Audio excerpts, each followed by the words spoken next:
Well guys, we are finally here. 2017 is sadly coming to an end. This has been a great year for film, but it's also been some bad films have come up, and I have a great friend, Cody, of course, is joining me to talk about our top 10 worst films of 2017.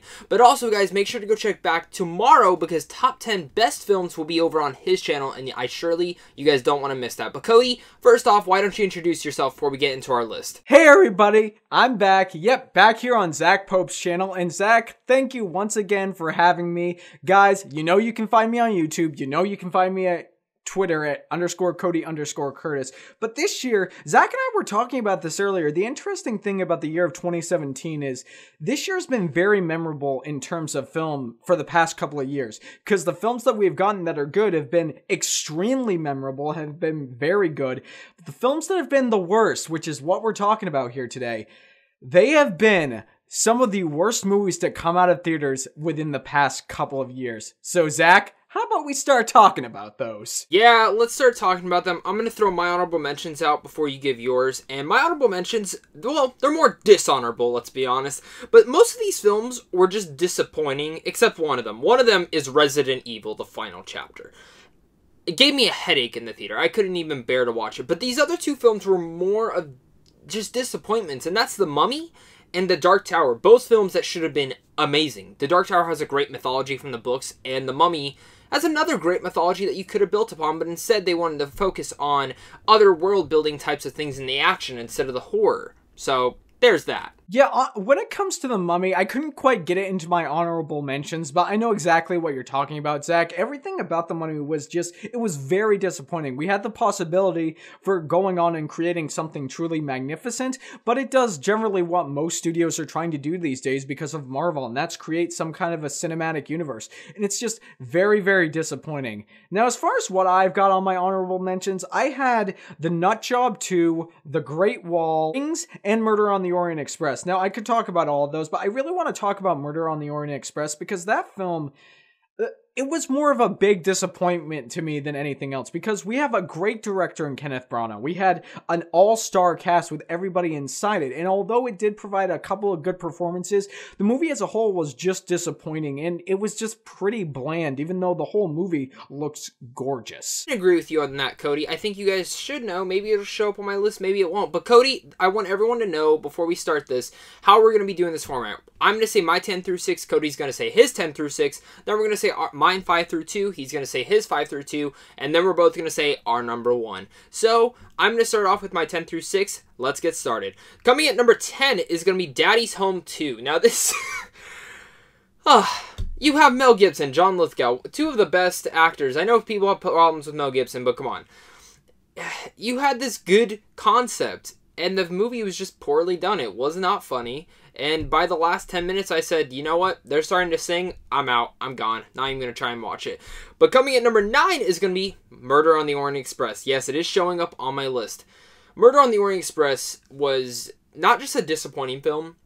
It was a film that the more I thought about it, the more I thought of how bad it was. It really was just an exposition dump half the time. There's no way for you to figure out the mystery or the murder. And even though, yes, it did have some good performances in it, I overall was very disappointed. It was a very bad movie. It was not interesting at all. It was very bland and boring. And the trailers made it out to be such a great thing, but I guess that's what happens when you put Imagine Dragons songs in it, you know? At number 8 is also another really boring movie, and that's Rings. This film needs to just die. The CGI looked like crap on Samara. I think that's her name. She looked like a damn television crawling out, and it did not look good.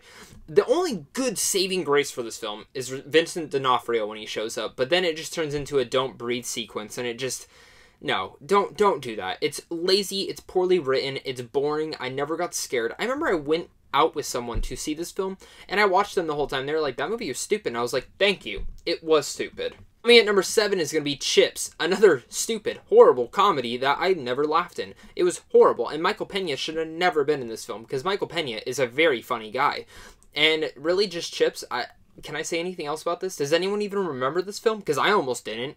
It took me a couple days until I saw someone else's top 10 worst list to be like, oh yeah, that film did come out this year. But of course, coming at number 6 is a film that I can somewhat enjoy for parts of, and that's Transformers The Last Knight.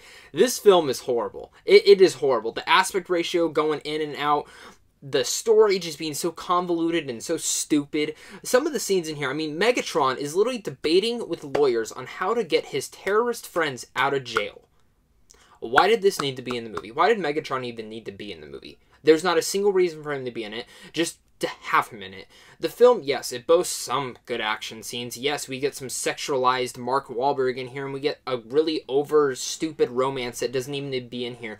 I can go on and on about how dumb this movie is. It has some guilty pleasure qualities that I can laugh and enjoy on. But the thing is that if this film was shorter, it would be a total guilty pleasure movie. But the thing is, it's not. It's like almost 3 hours long. I can't bear with that. It's a boring film. And when the guilty pleasure moments do happen, I do laugh my ass off. Not because the film wants me to, but because it's so bad. Now, I really have to jump in here, Zach, because I do find it interesting because Transformers we know is a bad movie, Chips an awful movie. When it comes to Rings, that was in my honorable mentions, and I find it funny because Rings, it doesn't really seem like a sequel to The Ring and whatsoever. Do you guys remember when after Die Hard came out with Bruce Willis, after the Die Hard films came out, there were many films that came afterwards because Die Hard was so popular. It seemed like they were trying to copy or take influence and create a Die Hard ripoff in a sense. And it feels as though that's what Rings did, because Rings doesn't exactly feel like a Ring film. It really does not. And it really does not. And the whole film itself is just boring. The performances are not good. And I just find it very interesting. And Zach, the list that you got there is, those are some interesting films to say the least. They're very dishonorable. All right, now moving on to my 10 through 6. Number 10, it's gotta be Kidnapped with Halle Berry. I know there are some people who can find some enjoyment with this movie. I just simply can't. For one thing, Halle Berry is in a car driving after criminals to try and chase down her son. She makes some decisions that are very, very poor throughout the entirety of the film. She's over the top. The dialogue isn't good. It's just nothing in this movie actually worked. But the reasons why it's as low as it is on this list is because, like I said, there are some elements that could be considered a guilty pleasure. On number 9, remakes can be good, doesn't mean they always are, and that would be Flatliners. This movie came out, everybody thought it was going to be a remake, and it is. It has Kiefer Sutherland in it. For the original film Flatliners, this film, it seems as though every minute in the film, it just goes from worse to worse to worse until it's just a complete and utter mess. I mean, one scene where one guy gets his hand injured and then the next scene his hand's perfectly fine again. There are so many of those kinds of mistakes, and it's really sad that Ellen Page had to be in this along with Kiefer Sutherland because no aspect of it was good. It was sold as a horror film. It wasn't horrific in any way. It wasn't scary in any way. And by the end of the film, the ending is about just as bad as Ben-Hur from last year with ponies and unicorns and all of that nonsense. Moving on is what I consider to be the biggest disappointment of the year besides Murder on the Orient Express, and that's The Circle. This film was set up and sold to be this film that was a pre-notion or a predisposition before 1984 when Big Brother was around.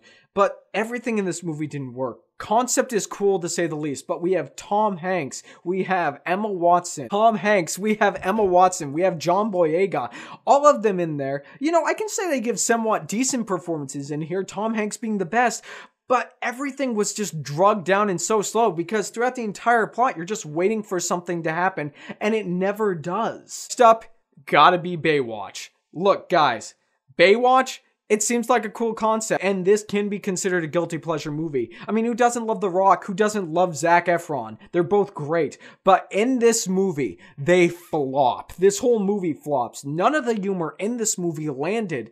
Everything. You know, just the most lowbrow humor that you could possibly get your hands on. It was a boring slog. None of the character decisions make any sense.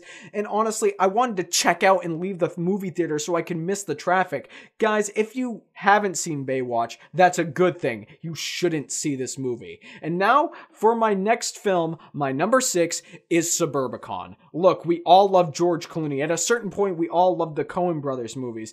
But the way this movie tried to be put forward as this social justice piece, and then later on as this mafia film. None of the pieces mixed, and nothing worked all that well. All the performances, save for Oscar Isaac, feel like they were phoned in, they were cartoonish. The movie feels like it's 3 hours long. I was checking my watch continuously, and I just wanted to go home. Suburbicon, if you haven't seen it, that's a good thing. Don't watch it. You have a great list there. Well, not a great list, but a horrible list, because I haven't seen some of those films, and I feel bad for you, my friend. Some of these films I didn't even want to check out. Kidnapped, I totally forgot about. Flatliners, let's not bring that up, because I didn't even have interest in seeing it. And this is the thing that's funny. I feel bad for you, my friend, because you have to sit through and go see these bad movies because you don't get, like, Oscar movies by you for a very long time, and that's what sucks, my friend. So I am so sorry on your half. But I did find something funny. You said Suburbicon.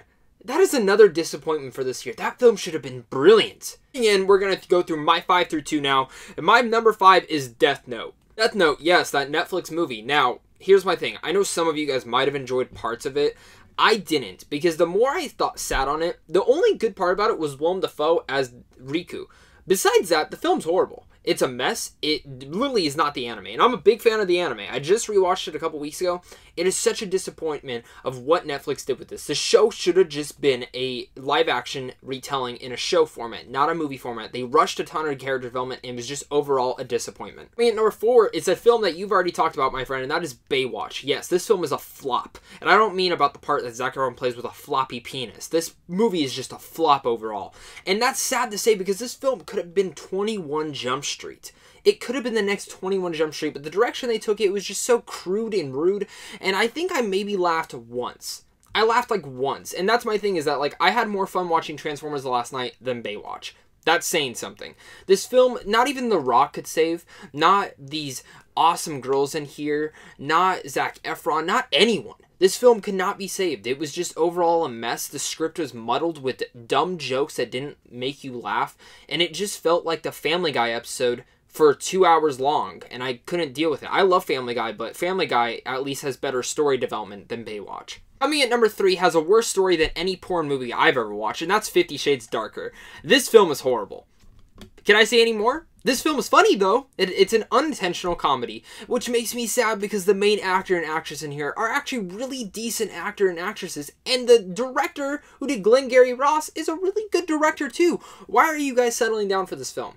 Why? I get it. It's fun to make the film. You get to touch each other, and there's some fun things about it. But getting chained up and spanked and spanked and spanked. Sorry, I don't get it. 50 Shades Darker, it's not that. Like, I've seen porn that was better than 50 Shades Darker, and I'm just putting that out there. Coming at number 2, dear God, if you can see in the background right here, the Emoji Movie. This sums up the whole movie. This was the best part about that movie. Patrick Stewart as a piece of shit was the best thing about that whole movie. The Emoji Movie is trash. It's a Wreck-It Ralph ripoff. It's a consumer business bullshit. And a bunch of kids that... I don't know one person that liked this film. This movie has like a 9% on Rotten Tomatoes. This is bullshit. This movie should be a 0%. This is one of the worst films I've ever seen. And I usually don't like to nag on animated movies like Boss Baby or Nut Job 2. Even though I don't enjoy them, I know they're for kids. I've actually asked kids, do you like the Emoji Movie? And most of them say, no, yeah. Unless they're like 1 year old and can't even speak to me and just like all the pretty damn colors. But even the animation was poorly done. The Emoji Movie needs to die and just burn in a giant heap of fire. You know what? It's actually interesting, Zach, because I cannot disagree with you in the slightest, but we'll get to more of the Emoji Movie later, because I'm sure it's going to be on my list. But Death Note is something interesting, because I have seen the animation, and it is extremely great. It's very dark, it's very well put together. The Death Note movie, I haven't had a chance to see, and that's my own fault, but from what you say, it sounds like I don't need to see it because of somebody who likes the animation, it wouldn't be that great. And honestly, when it comes to 50 Shades Darker, Zach and I were talking about this earlier. Yeah, no, I saw it. And the fact of the matter is, it's not good. It's not a good movie, but I didn't want to give it the shout out on this list. I recognize this is a worst of the year list, but it does not deserve the recognition. This movie is so bad and so poorly put together.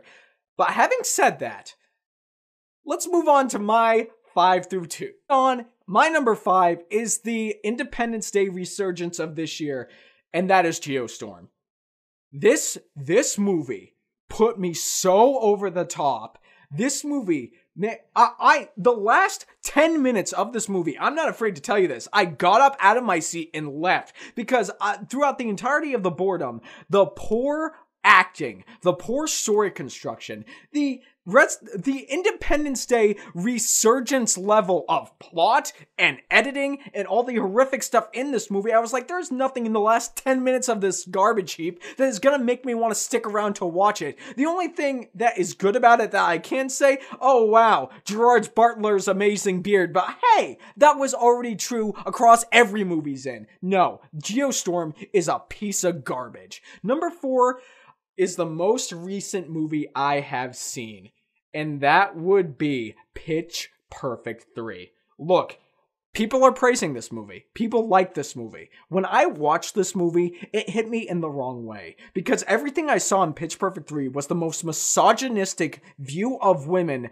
I think I've ever seen on film besides 50 Shades Darker. Look, Pitch Perfect 3, the music is great, like it is in all the Pitch Perfect movies. But the way they view women, the way they portray women's interaction with men, it was like having a 5-year-old tell them what they think relationships are like.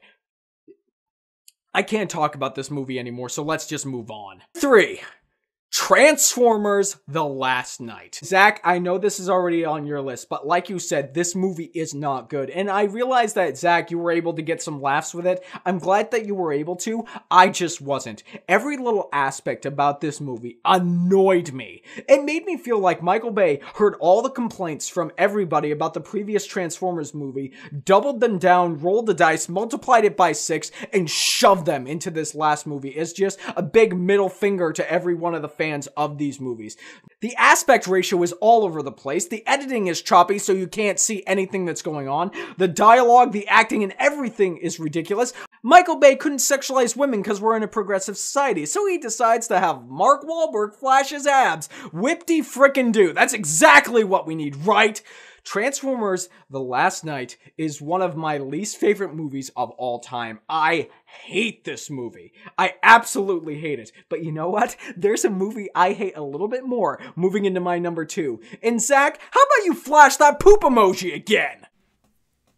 Cause my number 2 is the Emoji Movie. You know, I don't even consider this movie a movie, because here's the thing. Even though it is made for kids, it's a movie that makes kids stupid. It is a movie that tells kids, go out there. You do not need to go out there and have a relationship with people. Oh, guess what? This kid, he has the guts to get a girl's phone number, but he doesn't know what the right emoji is to send her. Oh yeah, and the whole movie is a giant product placement. Everything about the Emoji Movie, I hated. Everything. Oh, and let's not forget the little subplots riddled throughout where Matt's parents are gonna get split up. Who cares? Who actually cares? This movie is horrendous. Zach, I hate the Emoji Movie, if you couldn't tell. Yeah, Cody, I'm gonna let you simmer down a bit while I discuss your list. So, Transformers, yes, I've already talked about it, you've talked about it. The best, I think, honestly, I will say this, the best thing is seeing that Anthony Hopkins looked like he had a ton of fun on set. That's what I can say. It looked like he had a ton of fun. Yeah, Emoji Movie, you're right, it's... That's what it is. Geostorm, I will say this, though. Geostorm should have just been a very guilty pleasure movie. It wasn't. Geostorm is crap. And then Pitch Perfect 3 I didn't get to see yet, so I can't comment on that. I've kind of enjoyed the last two, but I don't know. I'm not interested in seeing the third one. You don't need to see Pitch Perfect 3. You don't. Like I've already stated, it's horrendous. It's one of the worst movies of this year. But you know, Zach, I'm pretty sure that you and I have the same exact number 1. So why don't we say it on the count of 3? 3, 2, 1. The Snowman. Wow. One of the worst films I've ever seen. Like, in my whole life. Like, this film was poorly made. And it had such a great team on it. Actor, actress, director. and I don't know what the hell happened. But from what we understand, the studio didn't let the director finish the film, so maybe that's part of it. But for the second year in a row, Michael Fassbender, who's one of the best actors working today, is in my least favorite film of this year. Last year it was Assassin's Creed. This year it's The Snowman. Both poorly edited films. And this film, it didn't even seem like he gave a shit. Michael Fassbender, I would not be surprised if he was actually drinking on set. It overall, and don't even get me started about the action scene at the end. I don't even want to talk about that Snowman that much, because so many people have butchered it already. So many people have talked crap about it already. This film should have been amazing. And it wasn't. This film is disappointing to all ends. It had Harry Hole, whatever the hell it is. No, sorry, Harry Hart is from Kingsman. He's a cool guy. Harry Hole, one of the worst names for a character. It's just, The Snowman is poorly written, poorly edited, poorly directed, poorly acted in it. The only saving grace was the main actress, and that's it. The sex scene in here was gross. It's just... The sad portion about this movie is all the potential it had. I mean, we had the director, Tinker Tailor Soldier Spy, taking over this production, and it could have been great. We had a phenomenal cast: Rebecca Ferguson, Michael Fassbender, J.K. Simmons. This could have been great, but it wasn't. Ultimately, it just fell apart at the seams. I feel as though that if David Fincher, or if the director from Silence of the Lambs had taken over this production, it would have been a lot better. But you know what? I can't say that that would be the case, because like Zach said, the studio had them rush this production out the front door. So much the fact that the director came out and was talking about why the movie was going to be horrible even before it came into theaters. Everything. The editing in this movie, the way I have been describing it for the rest of the year, has been, it's got the choppy editing of Resident Evil The Final Chapter and Transformers The Last Night, and the horrendous story of Transformers The Last Night and the Emoji Movie. Snowman is one of the worst movies. No, it is the worst movie I think I've ever seen in my life. The Snowman isn't a movie that's so bad that you can laugh at it. The Snowman is just a movie that is just so horrendously put together, and it's the biggest disappointment I've seen in a long time. Yeah, and that's the thing. You say disappointment. It is a disappointment, but it's also just a bad movie. Like, it's literally just a bad movie. As disappointed as I was with the film, it's just a really bad film. It's boring, it's bland, I have no interest in ever watching it again. I would rather watch any of these other films over that film again. And that's saying something. I would rather see Dakota Johnson get her butt spanked 400 times in the weirdest fucking manner, or see a stupid poop emoji walk out with toilet paper in his feet, or see Anthony Hopkins drive a car with his robot butler, or what else is on this list? Chips. I'd rather see Michael Pena carry naked Dax Shepard to the bathtub over The Snowman. I can watch Frosty the Snowman and be more enjoyed than The Snowman. I'm done. The worst of the year is done. Worst of 2017 is here, and thank God we are done with this list, because I am... All these films, really just... You see this list? Crap. That's what they are. Thank you guys so much for joining us today. And also, Cody, thank you so much for joining me on the worst of 2017. It's time to just throw away these movies and get rid of them. But tell them where they can find you at. Find me here on YouTube, like I've already said. Just search Cody Curtis. You'll find me. First name that should pop up. You can also find me on Twitter at _Cody_Curtis. You can find me on Instagram at that same address. You can find me on Snapchat and Stardust, which is a movie reviewing app, by just searching Cody Curtis. Guys, this has been phenomenal, talking about the worst pieces of trash to come out of theaters this year. And Zach, thank you so much for having me on. Absolutely, man. It's a blast having you on here as always. But guys, please comment down below and tell us your guys' worst of 2017. That's what I want to have a discussion with you guys down below. Make sure to hit that like and that subscribe button, especially if you're new. And also go over to Cody's channel. Make sure to hit his subscribe button as well. If you love me, you're going to love his same energy over there. Also, guys, make sure to go check out Sandwich John Films down below. We do giveaways, advanced screenings, and tons of other movie news and reviews on that website, and I love being a part of it, so make sure to go check us out. But guys, until next time, I hope you guys all have a happy New Year's. Make sure to check out a brand new special announcement coming up in the next coming days, and also make sure to go check out Cody's channel tomorrow for the top 10 best films of 2017. So as always, stay classy and have a great rest of your day.